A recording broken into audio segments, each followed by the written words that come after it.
estamos esperando la... Les saluda el abogado Daniel Natale. Los invito a sintonizarnos todos los martes y miércoles, 12 al mediodía a 1 p.m.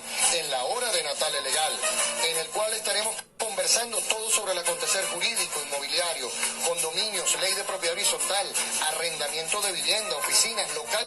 Un reglamento, o tengo que aplicar las dos. También un complemento a lo del pagar el salario del trabajador. Es la parte del cesta ticket, que es un complemento del salario que hay que ver, bueno, la tengo que pagar, si pago el salario debería pagar el cesta ticket.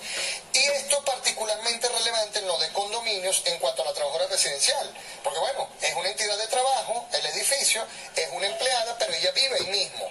Entonces bueno, ella está en cuarentena porque no puede salir a la calle, pero bueno, puede salir de su casa, debe trabajar, debe cumplir sus obligaciones de limpiar o de custodiar el inmueble. Entonces, bueno, salió recientemente una gaceta que hemos tenido muchos, no fue muy clara, hay unas definiciones, unos términos de unos tipos de empleados, de unas actividades esenciales, pero esos términos no están bien definidos en la propia ley del trabajo, que es vigente hoy en día en Venezuela. Entonces, esas son las dudas que se han ido presentando, es por eso que el día de hoy tuvimos la fortuna de tener un invitado que ha estado antes en la hora de Natale Legal, el doctor Frederick Cabrera, profesor universitario de la Universidad Central de Venezuela y de la UCAP. También es de la Universidad Católica Andrés Bello, tanto en pregrado como en posgrado. Pregrado y posgrado en materia de derecho laboral. Y precisamente nos va a estar aclarando hoy todos estos temas, todas estas dudas. También es autor de dos libros muy importantes que son utilizados hoy en las universidades: Obligación legal de los empleados en Venezuela y Guía práctica de los cálculos laborales en Venezuela. El doctor Freddy Cabrera ya se encuentra en línea, ¿correcto, doctor? Sí, gracias, Daniel, por la invitación. Bueno, gracias a usted por estar en línea hoy, dispuesto dentro de estos problemas que estamos viviendo el día de hoy. Bueno, antes de pasar con el doctor, queríamos seguir con esta pequeña introducción, porque no es solo la parte laboral. En otros países, desde el inicio de la situación de pandemia, ya se estaba hablando de cómo el Estado los administrados somos su razón de ser, ¿no? Los estados están en la obligación de proteger a sus ciudadanos. Entonces se planteaba cómo se iba a hacer con los arrendamientos, con los salarios, los arrendamientos de la vivienda, del local. Los locales tienen que cerrar, los impuestos, las obligaciones para fiscales. Bueno, todo eso se ha planteado, y sobre todo, esto sin contar un tema muy importante hoy en día, que es la recolección de basura. Hoy en día en Venezuela, que es un tema que hemos estado planteando y discutiendo y analizando mucho con Baruta en Movimiento, un grupo que se ha dedicado a esto, con la Federación Venezolana de Comerciantes de Venezuela, que tuvimos recientemente a su presidente José Lozada. Entonces, bueno, si yo no he podido trabajar, no he podido producir, yo empresario, ¿cómo no he podido producir? ¿Tengo que pagar todo esto? Bueno, en otros países ha habido un incentivo económico. Muchos de los estados, particularmente Inglaterra, Estados Unidos, están planteando, se está hablando con la banca para ofrecer unos préstamos, se está exonerando unos pagos, unos impuestos, entonces, los cánones de arrendamiento, pero ahí hay una doble cara de la moneda. Ok, usted no trabajó, no paga el canon de arrendamiento ahorita, o pospóngalo sin caer en mora, se le da 1, 2, 3 meses, no sé, el tiempo que sea, pero también hay que tomar en cuenta que el propietario, el arrendador, bueno, está en la misma situación. Por eso es que es importante y es delicado este tema, y hay que ponerlo en perspectiva. Ahora bien, el otro tema relevante, que es el que estamos tocando hoy, es sobre la parte laboral. Entonces, efectivamente, el doctor Frederick Cabrera, ya lo dijimos, profesor de pregrado y posgrado en la Universidad Central de Venezuela y la Universidad Católica. Buenas tardes, doctor. Gracias por estar aquí con nosotros y aceptar la invitación. Buenas tardes, Daniel, a tu audiencia.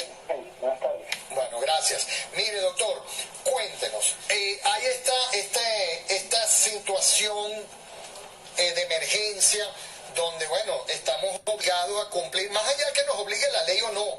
Yo pienso que es una cuestión de obligación ciudadana, no asistir, no salir, pero legalmente, ¿cómo quedan los trabajadores a cualquier nivel? Y bueno, particularmente la conserje, que es un trabajador más, ¿cómo quedan los trabajadores y el empresario o el patrono en este caso? Bueno, hay un hecho que esta situación no está expresamente regulada en la ley, establece en este artículo, el artículo 72 y 73, que establece como principio general que durante la suspensión de relación de trabajo, durante suspensión de relación de trabajo, algún otro, el trabajador no tiene obligación de prestar servicio, pero el patrón tampoco tiene la obligación de pagar. Es decir, que durante la suspensión el empleador no tiene obligación de pagar. Sí. Hay que tomar en cuenta dos cosas. Uno, que aquí todo el mundo no está en suspensión. ¿Todo el mundo? ¿Perdón? Que aquí todos los trabajadores, o todas las empresas, o todas las entidades de trabajo, no están en suspensión de labores. Correcto. Hay casos especiales, correcto. Y lo segundo es que materialmente hay trabajadores que no pueden ir al trabajo sencillamente porque no hay transporte. Correcto. Y lo tercero es que en Venezuela tiene una particularidad, que la mayor parte de los ingresos de los trabajadores no son formales, o no vienen de pago de nómina formal, Correcto. como se ocurre en otros países. Correcto. Entonces la situación de Venezuela escapa de lo que podría ser la analogía de aplicación con España, Italia, e incluso Latinoamérica, en países, digamos, de situación normal, llámese Perú, Argentina, etc. Correcto. Ahora, para repetir un poco lo que usted acaba de decir, doctor, por si acaso se pierde, porque creo que está usted, no sé si usted se puede acercar más al teléfono, que se le oye un poco distante. Entonces, para repetir a nuestra audiencia, usted está mencionando que hay que aclarar que cuando hay una suspensión de trabajo para el obrero, para el empleado, es decir, pero no todas las actividades están suspendidas. Eso es bien importante porque los médicos, los policías siguen siendo empleados. Médicos, policías, los de transporte de alimentos, los gerentes, los que trabajan en la distribución de alimentos, las bombas de gasolina. Entonces, bueno, esas personas en teoría siguen trabajando de forma normal, es decir, que en ese caso no habría discusión alguna. Vamos por ahí, ¿correcto? Es correcto, lo que dijo es correcto. Ok, entonces, ¿cuáles son esos gremios o esas actividades especiales, actividades esenciales que no está estipulada en la ley, pero bajo esta situación se consideran, fueron denominadas de esta manera? Entonces, para que el empleador, el patrono que nos está escuchando, sepa si tiene que pagar o no. El Ejecutivo estableció un espectro que es muy general. Sí. Ellos mencionan o califican como que están efectuados la suspensión de labores de trabajadores del sector público y privado que atiendan sectores esenciales.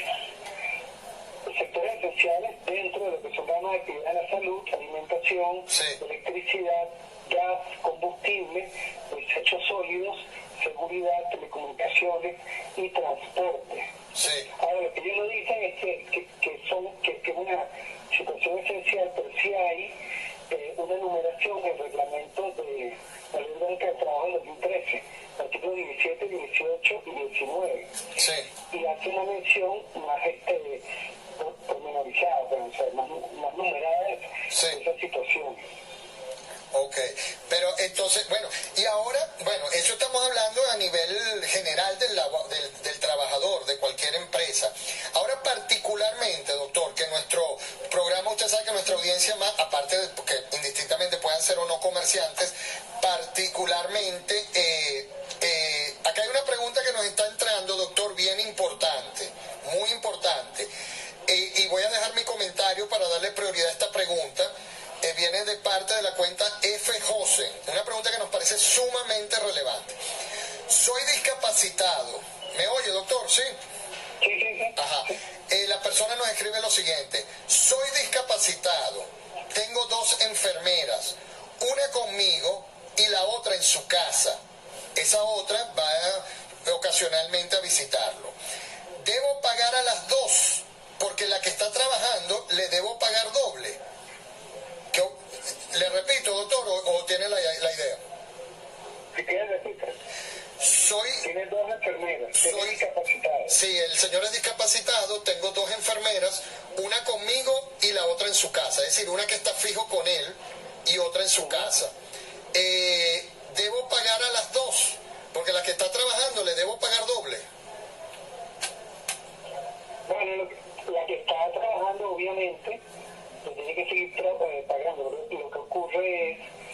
me imagino que hice la pregunta. La primera es que la que está en su casa está haciendo la cobertura del horario de la jornada de la que no está viniendo. Ok. Entonces, lo que me imagino que está preguntando, que la primera es la que está haciéndole el quite, sustituyendo a la que no viene, es trabaja doble. Sí. ¿Tengo que pagarle? Bueno, en principio debería ser, la respuesta debería ser que sí. Debería ser que sí, porque si está prestando doble jornada, obviamente es probable que sí. Pero volvemos a lo mismo. Puede haber una situación humanitaria, eso también es una excepción que está en la ley, donde hay trabajadores que prestan servicios adicionales por emergencia de por ejemplo, personas que tienen que ver con ayuda humanitaria o ayuda religiosa, etcétera. Ahora, yo no sé si ella lo está haciendo de otra forma. Si ella no lo está haciendo por una ayuda humanitaria, si lo está haciendo por trabajo, obviamente sí. Ahora la pregunta segunda es, ¿y qué ocurre con la otra? Si no está viniendo a trabajar, ¿le tiene que pagar? Bueno, en principio no le debe pagar, porque ella sí está obligada a prestar servicio y no está viniendo a trabajar. Y en el supuesto que no estuviese obligada a ir a trabajar y tampoco va. Claro, pero vamos a ponerlo en contexto, doctor. Para repetirle a la audiencia lo que más o menos usted está diciendo, en dado caso que se escuche un poco distorsionado, estamos hablando con el doctor Frederick Cabrera, especialista en Derecho Laboral, profesor de la Universidad Central de Venezuela y de la Universidad Católica, profesor de pregrado y posgrado en materia de Derecho Laboral, autor de los dos libros muy utilizados, yo diría que son los más utilizados y comprados en Venezuela. Uno es Obligaciones Legales del Empleador de Venezuela y el otro es Guía Práctica del cálculo de laborales en Venezuela.